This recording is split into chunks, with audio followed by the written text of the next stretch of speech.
I know it's been ages since I posted a last book review, लेकिन वक्त के साथ साथ लाइफ बिजी होती है।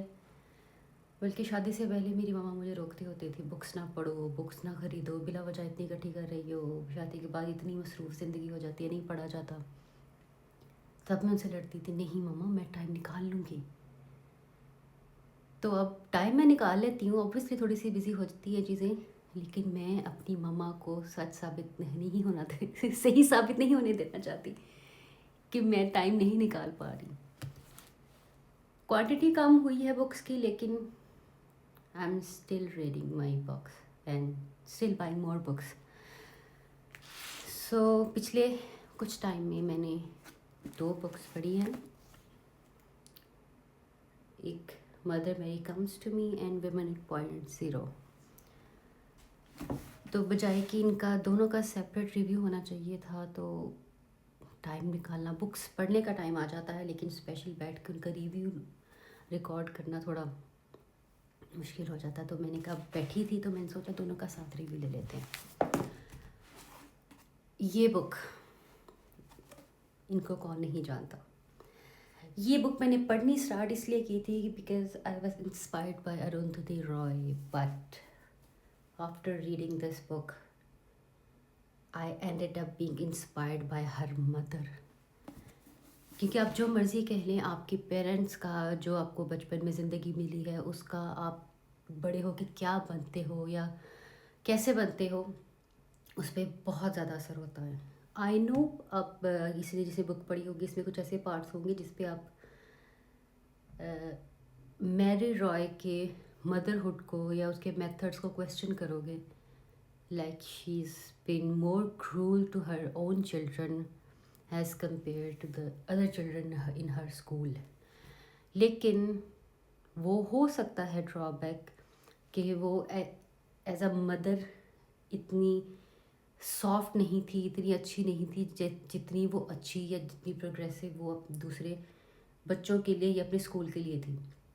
लेकिन मेरे ओपिनियन में सारे बुक पढ़ने के बाद ये बस उसकी एक पर्सनालिटी थी कि जिस तरह की वो सिचुएशन से गुजरी है, जिस तरह की उसकी सेल्फ रिस्पेक्ट हर्ट हुई होगी एक यूजलेस बंदे के साथ शादी करके, but she did try to give everything to her kids.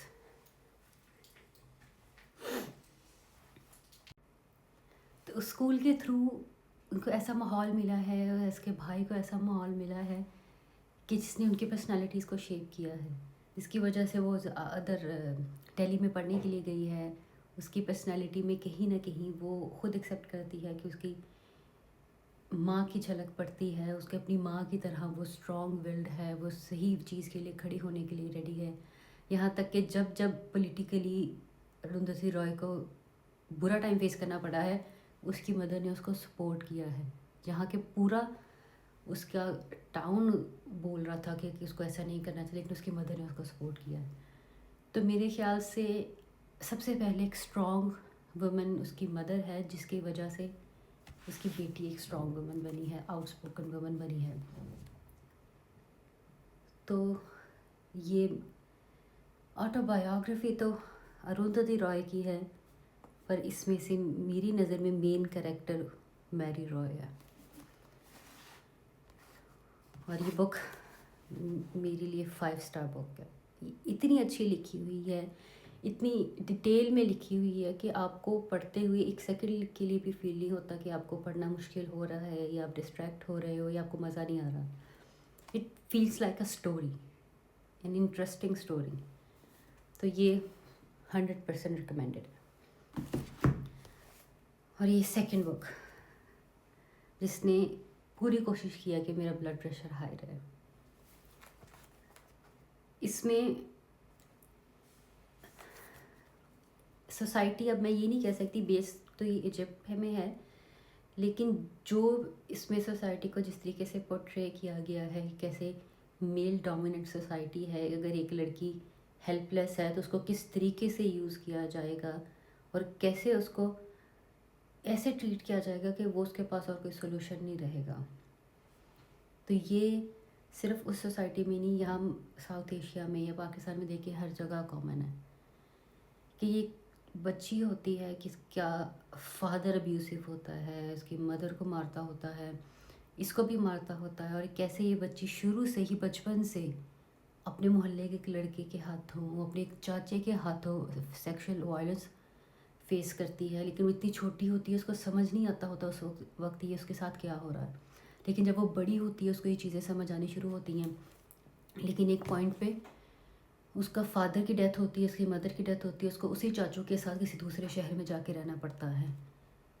वो उस वक्त उसके साथ ये चीज़ें रुक जाती हैं, लेकिन जब उस अंकल की शादी होती है और उसकी वाइफ आती है, तो वो उसको घर में पहले नौकरानी बना के रखते हैं, उसके बाद मज़ीद उसको बोर्डिंग स्कूल में भेज देते हैं। जब वो वहाँ से पढ़ के आती है तो उसको घर में रखने की बजाय उसकी किसी 19 ईयर्स की होती है तो उसके किसी 50 साल के बंदे के साथ शादी कर देते हैं, सिर्फ इसलिए कि उसको घर में नहीं रख सकते, उसका खर्चा नहीं उठाएंगे। और वो 50 साल का जो बंदा होता है वो स्टिल उसके फादर की तरह निकलता है कि वो उसको फिज़िकली अब्यूज़ करता है, उसको इमोशनली अब्यूज़ करता है, उसको फाइनेंशियली अब्यूज़ करता है। कि वो एक टाइम पे तंग आके अपने अंकल के घर जाती है तो उसको दोबारा से वापस भेज देते हैं, और कि तुम यहाँ नहीं रह सकते, तुम्हें उधर ही रहना पड़ेगा। और जब वापस जाती है वो बंदा उसको फिर मारता है, तो एक दिन तंग आके वो खुद ब खुद उस घर से निकल जाती है और रोड पे चलती रहती है कि कोई और रास्ता उसको नज़र आ जाए। तो वहाँ पर फिर से एक बंदा मिलता है, वो फिर से वही सलूक करता है उसकी हेल्प करने की, मदद करने के नज़रिए से। तो मजबूर होके उसको एक औरत अपने साथ रखती है, उसको प्रोस्टिट्यूट बनाती है, लेकिन पैसे सारे खुद रखना शुरू हो जाती है। तो एट द एंड वो लड़की मजबूर हो जाती है वो खुद से इसी ही प्रोफेशन को चूज़ करे। और ये स्टोरी शुरू कैसे होती है, ये जो राइटर है, ये to be honest real story है। उस बंदी को साइकेट्रिस्ट होती है तो जेल में मिलती है, क्योंकि ये डेथ सेंटेंस पे होती है ये बंदी। और क्यों होती है, क्योंकि इसने एक बंदे को जो ज़बरदस्ती इसके काम के पैसे से छीना चाह रहा होता है, उसका कत्ल किया होता है। तो ये इस सोसाइटी के इस डार्क साइड को एक्सप्लेन करती है कि आप अपने हक के लिए अगर खड़े होगे, स्पेशली अगर आप लड़की हो, तो आपको ज़रूर सज़ा मिलेगी। जबकि जितने भी गलत करने वाले लोग होंगे वो सिर्फ जेंडर बेस्ड पे, कि उनका जेंडर कौन सा है, उनको कोई सज़ा नहीं मिलेगी, कोई क्वेश्चन नहीं किया जाएगा। ये हमेशा से इस ये वाला टॉपिक मेरे लिए ट्रिगरिंग पॉइंट रहा है, इसलिए मुझे मुश्किल हुई है थोड़ी सी इस बुक को पढ़ने में, और ये जानने के बाद स्पेशली कि ये रियल लाइफ स्टोरी है, फिक्शन नहीं है। लेकिन मेरे ख्याल से ये बुक सबको पढ़नी चाहिए, ये स्टोरी सबको पढ़नी चाहिए, सिर्फ लड़कियों को नहीं, लड़कों को भी पढ़नी चाहिए, क्योंकि ये आपके दिमाग को खोलने में हेल्प करती है।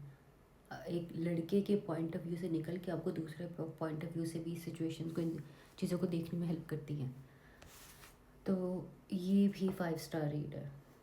ट्रिगर वार्निंग ज़रूर दूंगी साथ, अगर आपके लिए सेंसिटिव है तो इजी नहीं है ऐसे टॉपिक्स को पढ़ना, तो अपनी मर्ज़ी से पढ़ें। लेकिन अगर आप पढ़ना चाह रही हैं तो मैं ये ज़रूर रिकमेंड करूँगी।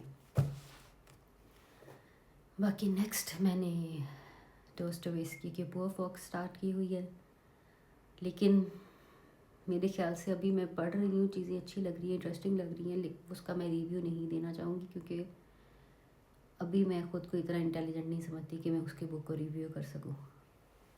बट श्योर मैं ये ज़रूर बताऊँगी मुझे कितना मज़ा आया, कितना नहीं आया।